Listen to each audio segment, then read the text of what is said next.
बहुजन संघटक चे आमचे मित्र राहुल खांडेकर, कोसंबी, थूल, खरं म्हणजे या मित्रांच्या आग्रह खातर मी तर आलेलो आहे आपणाशी संवाद साधण्यासाठी. खरं म्हणजे मी आज ज्या विषयावर बोलणार आहे तो विषय हा थोडा ऐतिहासिक अंगाने जाणारा आहे आणि थोडा समकालीन अंगाने जाणारा आहे. काळाच्या अनुषंगाने काही विषयाची मागणी असते. एक काळ असा होता की छत्रपती शिवाजी महाराजांचे नाव सुद्धा महाराष्ट्रात घेणं अवघड होतं. एवढा दबदबा इतर लोकांचा होता. तो इतिहास पुसण्याचा प्रयत्न केला गेला आणि आज रयतेचे राजे म्हणून त्यांचं नाव, त्यांची नीती, त्यांचं काम या अनुषंगाने चर्चा होत आहे, मांडणी होत आहे. आपल्याकडे एक मानसिकता आहे, काही विशिष्ट समूह विशिष्ट नेत्याला आपला आदर्श मानतो आणि बऱ्याच वेळा काय होतं की म्हणजे इतिहासात बदल केले की समाजात बदल होतो. इतिहासाचा, पौराणिक गोष्टींचा भारतीय समाजावर फार मोठा प्रभाव आहे. म्हणून ही मांडणी हा तशीच असणार आहे की छत्रपती शिवाजी महाराज डॉक्टर आंबेडकर यांचा संबंध काय होता. छत्रपती शिवाजी महाराज हे 17व्या शतकातील, डॉक्टर बाबासाहेब आंबेडकरांचं कार्य 20व्या शतकातील, 300 वर्षांचा अंतर आहे. मग ही तुलना का, एकत्र विचार का, असं कोणीही प्रश्न विचारेल. त्याची गरज आहे आजची. त्याची गरज या अनुषंगाने आहे की आपण ज्या ज्या नेत्यांना आपले आदर्श मानतो त्या नेत्यांमध्ये वैचारिकदृष्ट्या साम्य कोणतं होतं, कर्तृत्वाच्या अनुषंगाने साम्य कोणतं होतं, त्यांच्या दृष्टिकोनाच्या अंगाने कोणतं साम्य होतं, हे आपण आज समजून घेतल्यानंतर त्या दोन समाजामध्ये मिलन होण्यास, दोन समाजाला जवळ येण्यास ते सहाय्यभूत ठरतं. मी मागे म्हटलं होतं की भारतामध्ये इतिहास हा वेगळ्या अंगाने लिहिला गेला, त्याच्यामुळे समाजामध्ये ते निर्माण झाली. म्हणजे कॉम्रेड शरद पाटील म्हणायचे की छत्रपती शिवाजी महाराजांना मी विशिष्ट गटातून ह्या गटात आणलं.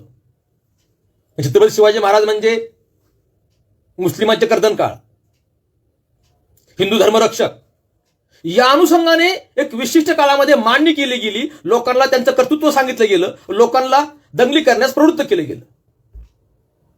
कॉम्रेड शरद पाटलांनी ते सांगितलं की हा रयतेचा राजा आहे, पानसरेंनी सांगितलं रयतेचा राजा आहे. तसे पुरावे दिले, तशी मांडणी केली की त्यांनी कधीही धार्मिक जातीय भेदभाव केला नाही.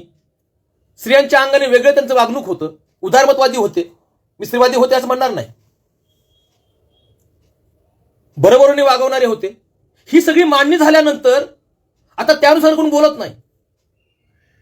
म्हणजे अशी त्या त्या काळामध्ये ती मांडणी करणं गरजेचं असतं. आज अशी वेळ ठेपलेली आहे आपल्या पुढे की बाबा छत्रपती शिवाजी महाराज आणि बाबासाहेबांचा काय संबंध होता. 300 वर्षाचा अंतर आहे. तो काळ हा आपण म्हणूया की मध्ययुगीन काळ आहे आणि बाबासाहेबांचा आधुनिक काळ आहे.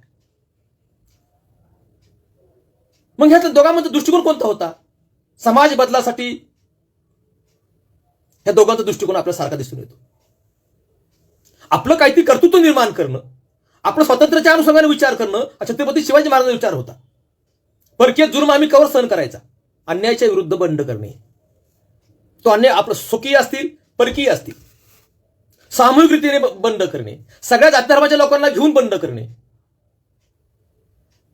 आणि एक प्रकारचं सुराज्य कसं निर्माण होईल. म्हणजे आजही छत्रपती शिवाजी महाराजांच्या एकूणच राज्यकारभारात त्या संबंधी लोक भरभरून बोलतात की शेतसराक ते कसे घ्यायचे, कोणत्या अंगाने घ्यायचे, म्हणजे शेतकऱ्याच्या एका काडीलाही हात लावू नये या अनुषंगाने ते मांडणी करतायत, आदेश देत आहेत. परस्त्रीला माते समान मानावं, तिच्यावर अन्याय अत्याचार होणार नाही या अनुषंगाने ते आदेश काढतायत.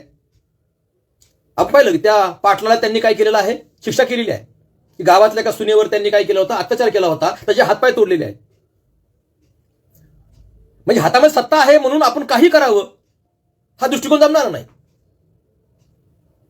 या अनुषंगाने त्यांचं वर्तन आहे. सुराज्य कसं होईल, लोकांना सुरक्षा कशी वाटेल, लोकांना ह्या राज्य आपलं कसं वाटेल, सुख शांती कशी नांदेल, लोकांच्या घरात पैसा कसा जाईल, या अनुषंगाने ते काम करत आहेत. तीच रेघ, तोच वारसा छत्रपती संभाजी महाराजांनी पण आखलेला आहे. म्हणून बाबासाहेबांना छत्रपती संभाजी महाराजांच्या काळातली अर्थव्यवस्था याच्यावर पीएचडी करायची होती. त्यांनी काही साधनं बी गोळा केली, पण त्याला जेवढी अपेक्षित साधनं होती तेवढी मिळाली नाहीत, डॉक्युमेंट्स मिळाले नाहीत, आणि त्यांनी तो विषय सोडून दिला. म्हणजे बाबासाहेबांना त्याच्यावर पीएचडी करायला का वाटली?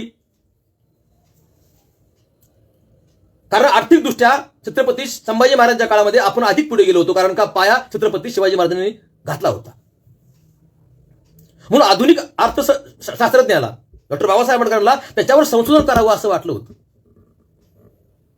हे आपला वारसा आहे. मला या 2-3 गोष्टीचा फार उल्लेख करावा वाटतो. छत्रपती शिवाजी महाराजांनी पाटीलकी बंद केली, देशमुखी बंद केली. ह्या गोष्टी फार मोठ्या आहेत. राजाराम महाराजांना ती परत चालू करावी लागली, वतनदारी, ही गोष्ट वेगळी. संभाजी महाराजांना फार त्रास झाला, वतनदारी ते देत नव्हते म्हणून, चोकियाकडून, नातवाकडून आपण पाहिलेलं आहे, वाचलेलं आहे. या संबंध कोण बोलत नाही. सुराज्य आणायचं असेल तर जनतेचा आणि राजाचा थेट संवाद असला पाहिजे. राजाने थेट जनतेमध्ये गेलं पाहिजे, जनतेशी संवाद साधला पाहिजे. मध्यस्थी नको. आपलं मध्यस्थीपद टिकवण्यासाठी, आपला स्वार्थ साधण्यासाठी जनतेवर अन्याय अत्याचार करतो हे छत्रपती शिवाजी महाराजांनी जवळून पाहिलं होतं. म्हणून त्यांनी सनदा देण्याचं बंद केलं, पाटीलकी, देशमुखी बंद केली. ही गोष्ट फार महत्वाची आहे.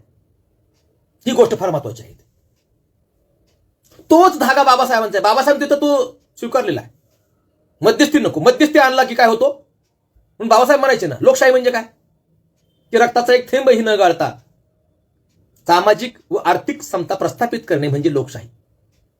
म्हणून ते कॉमन माणसाला सुद्धा मतदानाचा अधिकार देत आहेत, स्त्रियांना सुद्धा मतदानाचा अधिकार देत आहेत. तुम्ही इतर देशांची लोकशाही पहा, ज्यांचं उत्पन्न XYZ आहे त्यांनाच फक्त मतदान अधिकार. बाबासाहेब म्हणले की प्रौढ मतदान, तर कुणी असू द्या, स्त्री पुरुष भिकारी कुणी असू द्या, त्याला मतदान करण्याचा अधिकार.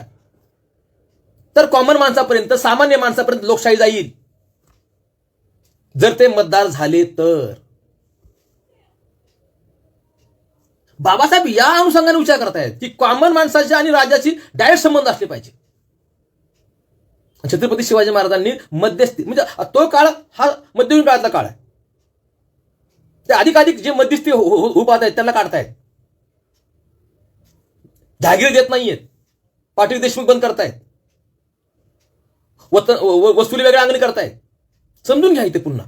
आणि बाबासाहेब त्या अंगणीबद्दल विचार करतात की जेवढे मध्यस्थी कमी असतील, सगळ्यांना मतदान अधिकार नाही, सगळ्यांना, कमी लोकांना नाही, सगळ्यांना मतदान अधिकार.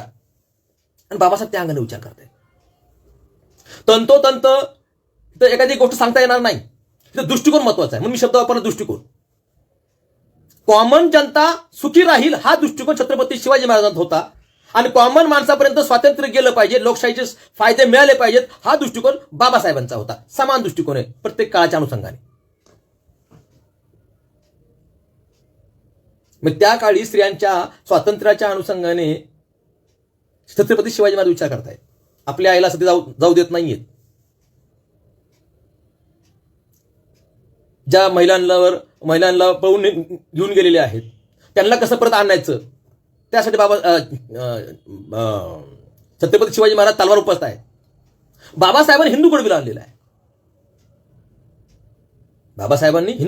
आहे. आणि त्याला आरक्षणाच्या अनुषंगाने फायदा कसा देता येईल हे पाहिलेलं आहे. म्हणजे संपत्तीमध्ये त्याला हिस्सा मिळाला पाहिजे. नाही तर चोळी बांगडी देऊन फायदा नाही. भावाकडून तिला भावा एवढाच हिस्सा मिळाला पाहिजे. म्हणून हिंदू कोड बिल बाबासाहेब काढतायत. इथं कुळवाडी भूषण समजून घ्या. रयतेचा राजा, इथं काय म्हणतायत, दलितांचा राजा. हे थोडं संकुचित असलं तरी त्या काळात म्हणत होते. बाबासाहेब कॉमन लोकांचा विचार करत होते. बाबासाहेब म्हणत होते की अन्न वस्त्र निवारा या अनुषंगाने जे काही कारखाने असतील ते शासकीयच असले पाहिजेत. LIC शासकीयच असली पाहिजे. पाण्याचे कंपन्या, तुमचे साखर कारखाने जे अन्न वस्त्र निवारात मोडतायत, अन्न वस्त्र निवारामध्ये मोडणारे सगळे कारखाने हे गव्हर्नमेंटचेच असले पाहिजेत. कारण का ते खाजगी झाले की ते भाव वाढ करतील व कॉमन लोकांचे आर्थिक पिळवणूक होईल. बाबासाहेब हे जे आर्थिकदृष्ट्या जे मध्यस्थी आहेत ते गाळण्याचा प्रयत्न करतायत. सेम तीच गोष्ट आहे. बाबासाहेब धर्मचिकित्सा करतायत, बाबासाहेब जाती चिकित्सा करतायत, बाबासाहेब धर्माची, जातीची, समाजाची चिकित्सा करतायत किंवा सामाजिक चिकित्सा दर पिढीने केली पाहिजे. प्रत्येक पिढीची एक वेगळी डिमांड असते, प्रत्येक पिढीला वेगळी मागणी असते, त्या अनुषंगाने ती समाजात तयार असली पाहिजे. यासाठी बाबासाहेब धर्मचिकित्सा, समाज चिकित्सा, जाती चिकित्सा करतायत. तुम्ही जर पाहिलं असेल अनेक संदर्भात लोकांनी दिले आहेत. कॉम्रेड शरद पाटलांनी सांगितलेलं आहे की महाडला छत्रपती शिवाजी महाराज धर्मचिकित्सा करणार होते, पण त्यांना ते जमलं नाही. जमलं नाही म्हणजे अगोदरच त्यांचं महापरिनिर्वाण झाले. हा धागा फार महत्वाचा आहे. खरा ब्राह्मण कोण या अनुसार चिकित्सा करणार होते, कुणाला म्हणावं, म्हणजे ही गोष्ट मला फार महत्वाची वाटते. त्यांनी नोकऱ्या देताना कधीही जात पाहिली नाही. हो, सगळ्यांना त्यांचं तर वेगळं आहे की एका तुमच्या दरवाजावर वेगवेगळ्या जातीचे लोक ठेवायचे. हे नीती. आता ह्याला आपण कूटनीती म्हणूया. एका जातीचे म्हटल्यानंतर ते एकत्र येऊन काही करू शकतात, पण वेगवेगळ्या जातीचे असतील कारण एक जात दुसऱ्या जातीला आपलं म्हणत नाही. आता याचा गैरफायदा असं म्हणता येणार नाही. याचा उपयोग करून ते स्वराज्यासाठी उपयोग करतायत. म्हणून एकाच दरवाजावर ते एका जातीचे लोक ठेवत नाहीत, ते वेगवेगळ्या जातीचे लोक ठेवत आहेत. प्रत्येक किल्ल्यावर मस्जिद बांधतायत. घटनेमध्ये सुद्धा आपल्याला धर्मस्वातंत्र्य दिले. प्रत्येकाला आपलं धार्मिक आचरण करण्याचं स्वातंत्र्य आहे, आपले विचार व्यक्त करण्याचं स्वातंत्र्य आहे. तीच भूमिका, तोच दृष्टिकोन छत्रपती शिवाजी महाराजांनी पाळलेला त्या काळी. आणि प्रत्येक किल्ल्यावर त्यांनी काय केलेली आहे, आपली मस्जिद बांधलेली आहे. ही जी गोष्ट आहे, हा जो दृष्टिकोन आहे, हा मानवतावाद दृष्टिकोन आहे. आमचे राजकीय मतभेद असतील, धार्मिक मतभेद नाहीये, जातीय द्वेष नाहीये, जाती द्वेष नाहीये. म्हणजे जे हिंदू धर्मातील, मराठा समाजातील लोक मुस्लिम झाले होते त्यांना पुन्हा जातीमध्ये आणण्याचं काम आणि त्यांना आपलं त्यांची नातं जोडण्याचं काम छत्रपती शिवाजी महाराजांनी 17 शतकात केलं. तुम्ही पाहिलं असेल 1935च्या अगोदर, मी हमेशा म्हणतो, डॉक्टर बाबासाहेब आंबेडकरांनी हिंदू धर्माच्या सुधारणेमध्ये काम केलेलं आहे. आता हे लोकांना काही संदर्भात आवडणार नाही, पण असू द्या, वास्तव आहे. बाबासाहेबांनी 1935 पर्यंत हिंदू धर्मामध्ये सुधारणा करण्याचा आटोकाट प्रयत्न केलेला आहे. एवढा प्रयत्न आतापर्यंत हिंदू धर्मात कुणीही केला नाही असं आतापर्यंत लोक म्हणतायत. खरं आहे. बेसिक समस्यांना बाबासाहेबांनी हात घातला. बाबासाहेब म्हणतायत धर्म कशाला म्हणायचं, तर बाबासाहेब 3 निकष सांगतायत. धर्माला एक धर्मग्रंथ असला पाहिजे, धर्मामध्ये एक गॉड असला पाहिजे आणि धर्मांतर करण्याची प्रक्रिया त्यामध्ये असली पाहिजे. हिंदू धर्मामध्ये एक गॉड नाहीये, अनेक गॉड आहेत. एक धर्मग्रंथ नाही आणि हिंदू करता येत नाही, कारण हिंदू जातीत जन्मावा लागतो आणि जात बदलता येत नाही. मुस्लिम होता येतं, ख्रिश्चन होता येतं, बौद्ध होता येतं, जैन होता येतं, हिंदू होता येत नाही, कारण का हिंदू हा जातीत जन्मावा लागतो. बाबासाहेब 35 पर्यंत शंकराचार्य कृतकुटीला बोलतायत की आपण जातीत धर्मांतर केलेल्या माणसाला परत हिंदू करण्याची प्रक्रिया राबवूया आणि परधर्मातल्या माणसाला हिंदू करण्याची विधी तयार करूया. आणि 300 वर्षापूर्वी छत्रपती शिवाजी महाराजांनी तसा विधी करून घेतला आणि जे काही मराठी मुस्लिम झाले होते त्यांना पुन्हा स्वधर्मात आणलं. एवढंच नाही तर त्यांच्याशी रोटी बेटी व्यवहार केला. क्रांतिकारी गोष्ट आहे, क्रांतिकारी गोष्ट आहे. छत्रपती शिवाजी महाराज हे राजे होते, त्यांनी ते करू शकले, हिमतीने करू शकले. 1-2 उदाहरणं असतील पण ते करू शकले, सगळ्यांना नाही. बाबासाहेब ते काही राजे नव्हते, कॉमन माणूस होते त्या काळात. 35च्या अगोदर त्या क्षेत्र फक्त फार मर्यादित होतं. म्हणजे म्हणतो ना की पुणे करारानंतर बाबासाहेब राष्ट्रीय स्तरावर गेलेले आहेत. तरी बाबासाहेब सगळ्यांना, परधर्मीयांना हिंदू कसं करता येईल ज्यांचं धर्मांतर झालंय त्यांना आपला धर्म कसा आणता येईल, अशा लाखो माणसांसाठी बाबासाहेब प्रयत्न करतायत. कुणाशी? शंकराचार्यांशी, हिंदू महासभेशी. म्हणून त्या काळात हिंदू महासभेचे लोक म्हणत बाबासाहेबांना तुम्ही आमचे अध्यक्ष व्हा हिंदू महासभेचे. बाबासाहेब म्हणले नाही, नंतर बघू. ही गोष्ट मला फार मोठी वाटते. हा समान धागा आहे. ज्याला इथल्या जाती व्यवस्थेचे तोटे माहिती आहेत, इथल्या धर्म व्यवस्थेचे तोटे माहिती आहेत, तो अशीच पावलं उचलणार. काही दोष नसताना या माणसाला काही तोटे सहन करावे लागत आहेत जन्मावरून. ही चांगली गोष्ट नाही. ही गोष्ट चांगली नाही, लक्षात घ्या. म्हणून ते धर्मांतर करतायत छत्रपती शिवाजी महाराज आणि त्यांच्याशी रोटीबिटी व्यवहार करतायत. आजही रोटीबिटी व्यवहार करताना काय काय बघतो आपण. नात्यामध्ये आहे का, अमुक आहे का, तमुक आहे का. आजही 300-400 वर्षांनी. त्या काळी छत्रपती शिवाजी महाराजांनी ते पाहिलं नाही. आणि बाबासाहेब मोठ्या प्रमाणात ते करण्याचा प्रयत्न करतायत. किंवा त्याच्या पुढचं पाऊल ते म्हणतात की एक धर्मग्रंथ आहे, कोणत्या एका धर्मग्रंथाला आपण मान्यता देऊया. इकडे उत्तरेमध्ये रामायण मानतात, दक्षिणेत रामायण मानत नाहीत. इकडे रामाला मानतात, तिकडे रावणाला मानतात. प्रत्येक गावात देव वेगळा. त्यांनी काय होतं, एक ऑर्डर जात नाहीये. एक संघ समाज व्हायला अडचणी येत आहेत. म्हणून एक गॉड करूया आणि एक धर्मग्रंथ करूया असे बाबासाहेब म्हणत होते. आणि ती विधी तयार करूया धर्मांतर करण्याचा. बाबासाहेब धर्मचिकित्सक होते. सामाजिक काय होते, समाजशास्त्राचा अभ्यास करणारे होते. तेव्हा त्यांनी 3 संकल्पना मांडल्या. पण 300 वर्षापूर्वी लोकांच्या अनुभवातून छत्रपती शिवाजी महाराजांनी हे जाणलं होतं की धर्मांतर करणं गरजेचं आहे. स्वधर्मात गेलेल्या माणसाला घेणं गरजेचं आहे. त्या काळी ही गोष्ट मला फार महत्वाची वाटते. कर्मकांड शिगेला पोहोचलेला असताना एक राजा असे पाऊल उचलतो. त्यांनी पाहिलं नाही की बाबा माझ्या गादीला काय होईल, माझ्या गादीला धोका उत्पन्न होईल, हा विचार केला नाही. समाज हित महत्वाचा आहे. समाज बदलला पाहिजे. वाईट गोष्टीला तेवढ्या ताकदीने विरोध केला पाहिजे. बाबासाहेब तोच दृष्टिकोन ठेवत आहे. गुलामाला गुलामाची जाणीव करून द्या, तो बंड करून उठे. आणि बाबासाहेब हिंदू महासभेपुढे शंकराचार्य पुढे ही डिमांड करतायत. जेव्हा ते नाही म्हटले तेव्हा ते म्हटले की मी हिंदू म्हणून जन्माला, हिंदू म्हणून मारणार नाही. हे समजून घ्या. हे सगळं समजून घ्या. अजून एक गोष्ट मला महत्वाची वाटते. छत्रपती शिवाजी महाराजांनी मराठी भाषा व्यवहार कोश तयार केला. आपलं लिखाण, आपलं साहित्य दरबारामध्ये मराठी वापरली गेली पाहिजे. फारसीचा प्रभाव जास्त असता कामा नये. स्वत्व वेगवेगळ्या अंग जपलं पाहिजे. कारण भाषा ही भाषा नाही, ती संस्कृती धोतक आहे. भाषा समाज निर्माण करते. या सगळ्या अनुषंगाने भाषा फार महत्वाची आहे. त्या काळी 300 वर्षापूर्वी आमच्या राजाने ते जाणलं. इथे बाबासाहेब वेगळ्या अंगाने विचार करत होते. बाबासाहेबांनी भाषावार प्रांत रचनेला विरोध केलाय. मातृभाषेतून शिक्षण दिलं पाहिजे हा आग्रह धरलाय. पण भाषावर प्रांत रचनेला विरोध केलाय.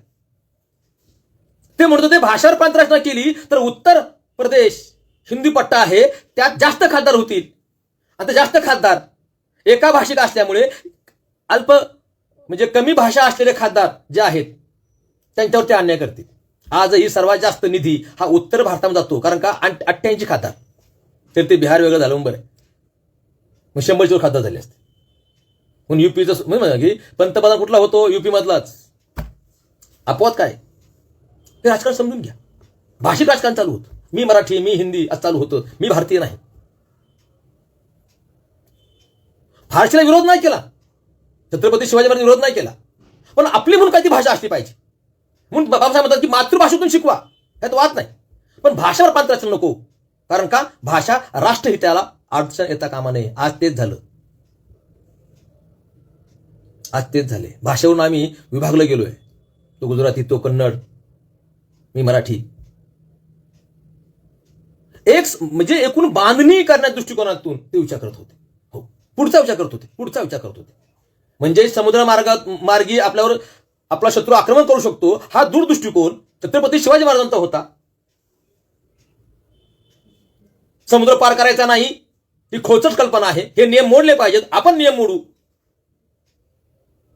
सेम तीच गोष्ट बाबासाहेब सुद्धा फार पुढचा विचार करत होते. पाण्याचं नियोजन. हो, पाणी नियोजन बाबासाहेब फार पुढचं होतं. पाणी वीज निर्मिती करण्यासाठी, पाणी पिण्यासाठी, पाणी शेतीसाठी आणि पाणी वाहतुकीसाठी वापरला पाहिजे. नदीमार्गे प्रवास झाला पाहिजे, कमी पैशात होतो, जो आज चायनामध्ये होतोय. दूरदृष्टी, बाबासाहेब दूरदृष्टी फार होती. आपले वीज किती लागणार आहे आपल्या किती वर्षांनी, 100 वर्षाचा त्यांनी काय काढला होता, आराखडा काढला होता. दामोदर धरण बांधताना बघा त्यांचं सगळं आता थोरात साहेबांनी सगळं बाहेर आणलेलं आहे. किती पुढचा विचार करत होते ते, की कसं असलं पाहिजे पुढचं दृष्टिकोन, पाणी नियोजन कसं केलं पाहिजे, लाईटचं नियोजन कसं केलं पाहिजे. म्हणून ते म्हणायचे मला नियोजन समितीवर घ्या, नेहरूंना म्हणायचे. पण नेहरूंनी त्यांना कधी शब्द दिला होता, पण नियोजन कमिटीवर नेहरूंनी त्यांना घेतलं नाही. जाती व्यवस्थेमुळे इथले उच्चवर्णीय आपल्याच नातेवाईकांना चांगल्या नोकऱ्या देतील. तुम्ही अजून बघा, उद्योगपतींनी बारीक बारीक उद्योग, बारीक बारीक जे काही घटक बनवायचे आहेत ते आपल्याच जातीमधल्या लोकांना दिले. नीट निरीक्षण करा. टाटा अपवाद, म्हणून त्यांनी आरक्षणाच्या हातावर उपसलेला आहे. कोणती गोष्ट कायमची नाही हो, कोणती गोष्ट कायमची नाही, ती तात्पुरतीच असते, ती तात्पुरतीच असते. म्हणून हे दोघंही हे व्यवस्थेविरुद्ध एक प्रकारचे, मी बंड शब्द वापरणार नाही, व्यवस्था बदलू पाहणारी माणसं होती. व्यवस्था बदलू पाहणारी, त्यासाठी त्या अनुषंगाने तत्वज्ञान मानणारी. बाबासाहेब प्रत्येक गोष्टीचं फिलॉसॉफी मांडतायत. असं का करायचं, कशामुळे करायचं, आणि बाबासाहेब जीवनमूल्यांच्या परिभाषेत मांडतायत. खरं म्हणजे छत्रपती शिवाजी महाराज त्या काळी काय बोलत होते हे आज आपल्यापुढे नाहीये. कदाचित ते असा विचार करत होते म्हणून त्यांनी अशी पावलं उचलली, असं आपल्याला ठामपणे म्हणता येतं. स्वतःच्या मुलाला सुद्धा शिक्षा करू पाहणारा हा माणूस आहे. चुकला ना, मी शिक्षा करेन. तो कुणी असू द्या, नातेवाईक असू द्या, अनेक पाहुण्यांना त्यांनी शिक्षा केलेली आहे. न्याय न्याय ही गोष्ट मला फार महत्वाची वाटते. आणि बाबासाहेब म्हणायचे ना, माझी सतसत विवेकबुद्धी आहे, माझी न्यायवृत्ती आहे, म्हणून मी आज इथपर्यंत आलोय. मला न्यायमूर्ती व्हायचं होतं, बाबासाहेबांची इच्छा होती. या गोष्टी इतक्या कॉमन आहेत, इतक्या त्यांच्या समान आहे की जवळचा तुझा माझा अजिबातच नाही. न्याय न्याय, बाबासाहेबांच्या अशा अनेक घटना तुम्हाला सांगता येतील की न्याय न्याय, चुकला चुकला. म्हणजे बाबासाहेबांच्या मुलाने प्रबुद्ध प्रिंटिंग प्रेस आपल्या ताब्यात घेतली. हो, बाबासाहेबांना कळ, बाबासाहेब आले, ते म्हणे तुला कोणी सांगितलं घ्यायला, तू काय मालक आहेस का, त्याचं कोण मालक आहे, जनता मालक आहे, समाज मालक आहे, हे तुझ्या मालकीचे नाही, इथनं बाहेर पड. स्वतःच्या एकुलत्या एका मुलाला एवढ्या संस्था स्थापल्या, पण त्या संस्थेचा अध्यक्ष बाबासाहेब झाले नाहीत. आपल्या घरच्याला कोणाला केलं नाही, हो नाही केलं, हे काही नाही, वारसदार लावलंच नाही. नीट त्यांचा अभ्यास करा बाबासाहेबांचा, अजिबात नाही. जेवढं काय ते जनतेसाठी. जागा घेतल्या संस्थेच्या नावावर, हो, पैसे ठेवले संस्थेच्या नावावर. ही ही ही गोष्टी फार महत्वाची आहे. रयतेसाठी, जनतेसाठी सर्वस्व अर्पण करणारे हे दोन राजे आहेत. ते गाणं फार मला बरं वाटतं, दोनच राजे इथे जन्मले कोकण पुण्यभूमीवर. आता हे प्रादेशिक होईल, पण ते गाणं भावनेला हात घालतं आणि तिथं काही वास्तव पण आहे. राजा कोणाला म्हणायचं, जो जनतेच्या हृदयात बसतो. हृदयात माणूस केव्हा बसतो, जेव्हा तो त्याचं हित पाहतो, त्याचा विचार करतो, त्याच्या स्वप्नांचा विचार करतो, त्याच्या भविष्याचा विचार करतो, त्याच्या अडचणीचा विचार करतो, तोच माणूस तुमच्या हृदयात बसतो. आणि हजारो लाखो करोडो माणसांच्या हृदयात बसणं हे ऐऱ्यागैऱ्याचं काम नाही. आजही छत्रपती शिवाजी महाराजांचं नाव अख्ख्या भारतात जगामध्ये आदराने घेतलं तर यासाठी. आणि तीच गोष्ट आहे, म्हणजे अख्ख्या भारतामध्येच पुत्र कोणाचे आहेत, ह्या दोन माणसांचे आहेत. जगामध्ये पुत्र कोणाचे आहेत, ह्या दोन माणसांचे आहेत. जगामध्ये जयंती कोणाची होती, ह्या दोन माणसांची आहे. 300 वर्षाचं अंतर आहे, पण दृष्टिकोन समान आहे. जनहित, जनहित, जनहितासाठी छत्रपती शिवाजी महाराजांनी राज्याभिषेक केला. आणि जोपर्यंत मी राजा होत नाही तोपर्यंत माझा आदेश कॉमन माणसापर्यंत जाणार नाही, प्रशासकीय पातळीवरची हालचाल होणार नाही. तीच गोष्ट बाबासाहेब वेगळ्या पद्धतीने करतायत. जोपर्यंत एखादी गोष्ट कायद्यामध्ये रूपांतरित होत नाही, बाबासाहेब म्हणायचे की माझा लोकांवर जास्त भरोसा नाही, लोकांच्या चांगुलपणावर आहे. कायद्यात एखादी गोष्ट आणायची, पण प्रत्येक गोष्टीचा कायदा करायचा. आणि शेवटी बाबासाहेबांना घटना लिहिण्याचा काय मिळाली, संधी मिळाली. आणि ते म्हणतात आता घटनेचं आलं ना, लोकांना ऐकावंच लागेल, बदल होईलच. आणि बाबासाहेबांनी आपली तत्व त्या घटनेमध्ये टाकली लोकहिताची. म्हणून त्यांनी ते येईल ना की ही घटना कुणाला अर्पण केली, स्वयंप्रत आम्ही भारताचे लोक. म्हणजे मला काही राज्य करायचंय म्हणून छत्रपती शिवाजी महाराजांनी स्वतः राजा म्हणून घेतलं नाही, राज्याभिषेक केला नाही. रयतेसाठी समजून घ्या, ही गोष्ट फार महत्वाची आहे. आणि त्याचा तो राजेपणा दृष्टीने कुठंच दिसत नाही, कुठेच नाही. सेम तोच दृष्टिकोन ते आजारी असताना सुद्धा ते घटना लिहित होते. आणि प्रत्येक त्यांची चळवळ पाहा तुम्ही, प्रत्येक त्यांनी चळवळ जी केली ती प्रत्येक वेळेस ते कायद्यात रूपांतर करायचा प्रयत्न करत होते. त्या काही राजेशाही होती म्हणून राजा होणं आणि परिवर्तन करणं हे ते काळाचं सूत्र होतं. आणि लोकशाहीमध्ये कायदा करणं आणि ती गोष्ट राबवणे हे लोकशाहीचं सूत्र होतं. कॉमन समान दृष्टिकोन.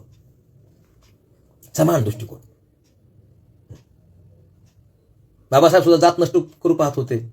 आणि छत्रपती शिवाजी महाराजांनी सुद्धा जाती नष्टतेच्या अनुषंगाने पाऊल टाकलेली आहे. खरं मी त्यांना अधिक जर ही मिळाला असता, काय मिळाला असता, जर त्यांना अधिक संधी मिळाली असती त्यांनी करून दाखवलं असतं. वेळ कमी मिळाला त्यांना. म्हणून बाबासाहेबांनी महाडच्या चौदार तळ्याचा जो लढा आहे तो तुम्ही पुन्हा एकदा वाचा, की त्यांच्या हॉलमध्ये परळला सभा भरलेली आहे. आणि बाबासाहेब म्हणतात की छत्रपती शिवाजी महाराजांना शूद्र म्हणून विरोध झाला, पण त्यांनी आपला राज्याभिषेक करून घेतला. अशा या शूद्राचा क्षत्रिय हे करून राजा झालेल्या त्या रायगडाच्या आसपासच मला काय करायचं आहे, माझं पहिलं आंदोलन करायचं आहे, जागा शोधा. आणि मग त्या पद्धतीने जागा शोधली गेली महाडची. आणि बाबासाहेबांनी आपलं पहिलं आंदोलन महाडला केलं. हा फार महत्वाची गोष्ट आहे. पहिलं आंदोलन कुठे केलं, ज्याला शूद्र म्हणून हिणवलं गेलं तो राजा झाला त्याच रायगडाच्या पायथ्याशी त्यांनी काय केलेलं आहे, पहिला समतेत लढा दिलेला आहे. हा धागा साधी गोष्ट नाही. बाबासाहेबांच्या हृदयामध्ये छत्रपती शिवाजी महाराज होते, त्यांच्या कार्याचा आदर्श होता, म्हणून ही कृती केली आहे. हो, तुम्ही तर शिवनेरी पाहिली असेल, ज्या ठिकाणी छत्रपती शिवाजी महाराजांचा जन्म झाला. त्या कडीने सगळ्या लेण्या आहेत, ज्या बुद्धाच्या लेण्या आहेत, ज्या बुद्धांनी अख्ख्या भारतावर राज्य केलं. आणि त्या भारतामध्ये अफगाणिस्तान, श्रीलंका, आजचा पाकिस्तान, बांगलादेश सगळं होते. हो, स्वातंत्र्य, समता, बंधुभाव हे तत्व घेऊन बुद्ध लढलेला आहे. सांस्कृतिक लढाई बुद्धाची. तोच वारसा छत्रपती शिवाजी महाराजांनी स्वीकारलेला आहे. आणि तोच वारसा बाबासाहेबांनी 20व्या शतकात मार्ग अवलंबलेला आहे. हो, छत्रपती शिवाजी महाराजांकडे शिवधर्म संकल्पना पुढे येते. त्यातून जास्त पडणार नाही, कारण काही मुद्दे वादाचे होऊ शकतात. असं का आजच्या शिवप्रेमींना असं का वाटलं, समजून घ्या. ही फार महत्वाची गोष्ट आहे. कारण त्यामध्ये राहून एखादी गोष्ट करता येत नाही. बाहेर पडल्याशिवाय त्यात आपल्याला काय करतं, परिवर्तन करता येत. म्हणून छत्रपती शिवाजी महाराज जर राज्य अजून त्यांना जास्त काळ मिळाला असता तर अनेक प्रश्नांची उत्तर मिळाली असती. त्याची धर्मचिकित्सा, जात चिकित्सा त्यांनी केली असती तर ते चांगला पर्याय देऊ शकले असते. याच्यावर मी ठाम आहे. खरं मग त्याला जास्त उसंत मिळाली नाही. कमी कालावधीमध्ये एवढं कर्तृत्व करणारा हा एकमेव राजा आहे. सोक्याकडून त्रास झाला पण हटले नाही. बाबासाहेबांनी सुद्धा धर्मामध्ये मध्यस्थी नको, पण भंतेंच्या हातून लग्न करायचं नाही. विधी नाही, विधी कॉमन माणूस करेल. तो धर्मातला आहे ना, मग त्यांनी सगळ्या गोष्टी केल्या पाहिजे. हो, कोणताही दिशा घेतलेला माणूस लग्न लावू शकतो. बाई असेल, पुरुष असेल, स्त्री असेल. हो, जन्मावरून नाही. सेम तीच गोष्ट आहे, मध्यस्थी नको. हो, राजकारणामध्ये, समाजकारणामध्ये, धर्मकारणामध्ये मध्यस्थी नको. छत्रपती शिवाजी महाराजांची भूमिका होती थेट जनतेशी भिडलं पाहिजे. थेट जनतेशी संवाद झाला पाहिजे, तर आपण काही ते परिवर्तन करू शकू, अन्यथा नाही. मुठभर लोकांच्या स्वार्थासाठी कोणाचा बळी जाता कामा नये, कुणाला वेटील धरता कामा नये, हा दृष्टिकोन बाबासाहेबांचा आहे. हो, म्हणून ते म्हणायचे ना, 100 गुन्हेगार सुटले तरी चालतील, पण एखाद्या निरपराध व्यक्तीवर अन्याय होता कामा नये. बघा तुम्ही, आपली घटना या अंगाने विचार करते. हो, चुकूनही चूक होता कामा नये. म्हणून हे 2 राजे हे फार वेगळ्या अंगाने प्रयास करतायत. म्हणजे वाईच्या मंदिरात सुद्धा छत्रपती शिवाजी महाराजांना जाऊ दिलं नाही. लक्षात घ्या, इतिहास पहा जरा, नाही जाऊ दिलं. म्हणजे छत्रपती शिवाजी महाराज पिक्चर जो आहे त्यात पण हा प्रसंग आहे. एका राजाला सुद्धा मंदिरात जाऊ दिलं नाही, तेव्हा त्या राजाला कळलं असेल की काय गोष्ट आहे. या अनुषंगाने सगळा प्रयास आहे. ते तुकारामांना आपले गुरु मानताय छत्रपती शिवाजी महाराज, त्यांना भेटायला जात आहेत नजराना घेऊन, आणि बाबासाहेब मूकनायक काढतायत आणि पहिली ओळ, पहिला अभंग हा तुकाराम देत आहेत. काय करू आता भिडून धरून या भीड, निशंक हे तोंड वाजविले. वेगळ्या अंगाने आता मी भीड धरून काय करू, हा धागा आहे छत्रपती संत तुकारामांचा आणि बाबासाहेबांचा. बाबासाहेब तुकारामांचे अभंग प्रत्येक अग्रलेखाच्या वर येत आहेत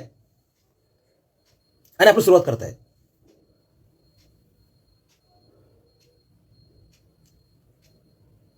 तीनशे वर्षाचा काळ असला तरी लोकांप्रती असलेला जिव्हाळा, लोकांच्या मध्ये परिवर्तन झालं पाहिजे, हा दृष्टिकोन हा समान आहे.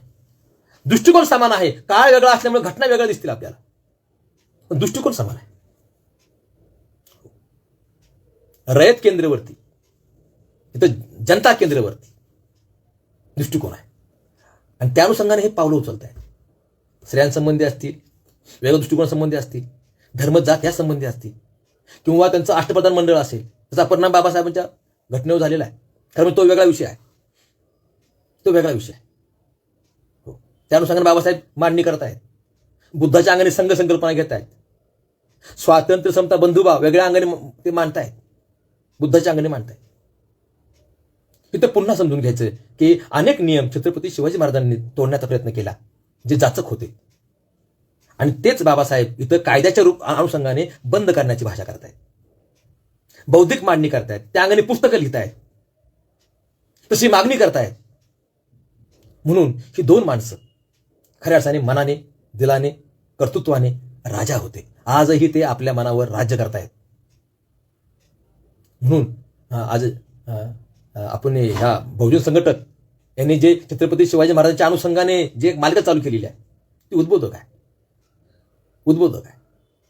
म्हणून ही लोक समजून घेतल्यावर आपल्याला कळेल की आपण काय केलं पाहिजे. एकत्र येऊन लढलं पाहिजे. ही माणसं जर एकाच उद्देशासाठी, एकाच दृष्टिकोनातून लढत असतील, मग त्यांच्या पायीक वेगवेगळे कसे, मला हेच कळत नाही. त्यांच्यात बुद्धिभेद झाला कसा, कुणी केला, आपले शत्रू कोण, ओळखता आलं पाहिजे. जर ह्या 2 महापुरुषांचे दृष्टिकोन एक असतील, त्यांचा उद्देश एक असतील, मग ह्यांना मानणाऱ्या माणसांमध्ये अशी विषमता का, वेगळेपण का, काहीतरी आपलं चुकतंय, काहीतरी आपलं चुकतंय, काहीतरी आपलं चुकतंय. म्हणून आपण पुन्हा एकदा ह्या 2 माणसांचा दृष्टिकोन, ह्यांची स्वप्न पूर्ण करण्यासाठी, कॉमन माणूस सुखी झाला पाहिजे, आपण एकत्र राहिलं पाहिजे. हो, ही काळाची गरज आहे. म्हणून आता ही मांडणी आज काय होते आहे, कारण का आम्ही कळत नकळत एक मला शत्रू मानून बसलोय. ह्यांनी मोर्चा काढला की तो मोर्चा काढतोय. अरे आपले आदर्श एक होते, आपल्या आदर्शांचा आदर्श विचार एक होता, त्यांचा दृष्टिकोन एक होता. आम्ही काय भांडतोय त्यांची नावं घेऊन परत. ही बौद्धिक दिवाळखोरी आहे. आणि 21व्या शतकामध्ये जिथं हातामध्ये मोबाईल आहे आमच्या, आम्ही असं वागत असू तर आम्हाला डोळे नाहीत. बाबासाहेब म्हणायचे त्या समाजातील प्राध्यापक, इंजिनियर, डॉक्टर हे त्या समाजाचे डोळे असतात. चाणक्य म्हणायचे आता आमचं धाडो आमचंच काय असेल, शिरा असेल. आमचं शिरा असणं म्हणजे काय, आम्ही आमच्या बुद्धीने विचार करू. तुम्ही सांगाल तो इतिहास नाही, आम्ही जाणू, आम्ही अभ्यास करू, आम्ही निष्कर्ष काढू, मग आम्ही ठरवू. हा वारसा आपल्याला जपायचा आहे. मग ह्या 2 माणसांच्या विचारात जर एकोपा असेल, ह्या दोघांची स्वप्न एक असतील, तर आपण आज पुन्हा एकत्र येऊया, बहुजन म्हणून एकत्र येऊया. कुणा विरोध करण्यासाठी नाही, तर जनतेसाठी, जनतेच्या भलेसाठी. कारण आपल्यात फूट पाडणे ह्या लोकांच्या हिताचं आहे. हो, फोडाने झोडा ही पहिली ती पहिलीच आहे. आता ह्यात बदल करूया. आता बदल करूया आपण. जेवढे मध्यस्थी कमी करता येईल तेवढे कमी करूया. अहो, त्या काळी पाटील देशमुख राहिले नाही, आता कशाला बाळगता? पाटील म्हणून देशमुख म्हणून स्वतःला वेगळं का बाळगता? आपल्या बापाने आपलं सांगितलं ना, हे बंद करा. मी कॉमन लोकांना, तमाम लोकांना हे सांगेल, आता हे नको. एक नागरिक म्हणून जगूया, एक मावळा म्हणून जगूया. म्हणजे छत्रपती शिवाजी महाराजांनी मावळा संकल्पना वापरली. कारण का? कुठला जात धर्म येता कामा नये, सगळे माझे मावळे आहेत. आणि बाबासाहेबांनी नागरिक, मी प्रथम भारतीय व शेवटी भारतीय आहे. मी कोणत्या जातीचा, धर्माचा, प्रदेशाचा नाही, तर मी नागरिक आहे देशाचा. मी स्वराज्याचा मावळा आहे, मी या देशाचा नागरिक आहे. आणि आम्ही काय भांडत बसतोय, कोणती लेवल लावत बसलोय? ही सरळ सरळ बौद्धिक आहे, गुलामगिरी आहे, दिवाळखोरी आहे. यातनं बाहेर पडूया. कारण हा संवाद आहे, हा बौद्धिक संवाद आहे. पुन्हा ह्या दोन माणसांना समजून घेणं म्हणजे स्वतःला समजून घेणं. ह्या दोन माणसांना समजून घेणं म्हणजे स्वतःच्या चुका काय करणं, दुरुस्त करणं. संधी आज आलेली आहे. एखादी गोष्ट माहितीच नाही, गोष्ट वेगळी. जेव्हा एखादी गोष्ट कळते, आपण समजून घेतो, विशेष निकषांवर ते उतरते, तेव्हा मात्र ती मानली पाहिजे, त्या अंगाने प्रयास केला पाहिजे. त्यालाच बुद्धिजीवी म्हणायचं. मग तमाम बुद्धिजीवांना मी अशी विनंती करतो की हे दोन महापुरुष आपल्यासाठी झिजले. आपण त्यांना वाटत बसून, त्यांची विभागणी करून भांडत बसू नका. तर त्यांची जयंती करण्याचा आपला अधिकार आहे, अन्यथा नाही. पुन्हा एकदा स्वराज्य निर्माण करण्यासाठी, पुन्हा बाबासाहेबांची लोकशाही निर्माण करण्यासाठी, लोकशाही मजबूत करण्यासाठी आपण सर्व हातात हात घालून काम करणं ही काळाची गरज आहे. ही तर ओळखलो नाही तर पुढची पिढी आपल्याला माफ करणार नाही. हे नुकसान आपलं आहे, आपल्या देशाचं पण आहे. समजून घ्या, ही लोकशाही आहे. एक चूक पूर्ण देशाला सहन करावं लागेल, पुढच्या पिढीला सहन करावं लागेल. म्हणून वेळेत जागे व्हा आणि या अंगाने प्रयास करूया. खरं म्हणजे या अंगाने फार बोलता येऊ शकतं, पण फार घाईमध्ये हे झाल्यामुळे काही मुद्दे आठवले, काही मुद्द्याची मांडणी डोक्यात चालू होती की हे दोन राज्य आहेत जे मनावर राज्य करतात. नक्कीच त्यांचं साम्य असलं पाहिजे. आणि पाहिलं कळलं की दृष्टिकोन समान आहे, उद्देश सारखा आहे. मग भांडतो कायसाठी म्हणून म्हणलं ह्याच्यावर बोललं पाहिजे. पुन्हा एकदा राहुल खांडेकर त्यांची जी टीम आहे त्यांचे मी आभार मानतो व इथे थांबतो.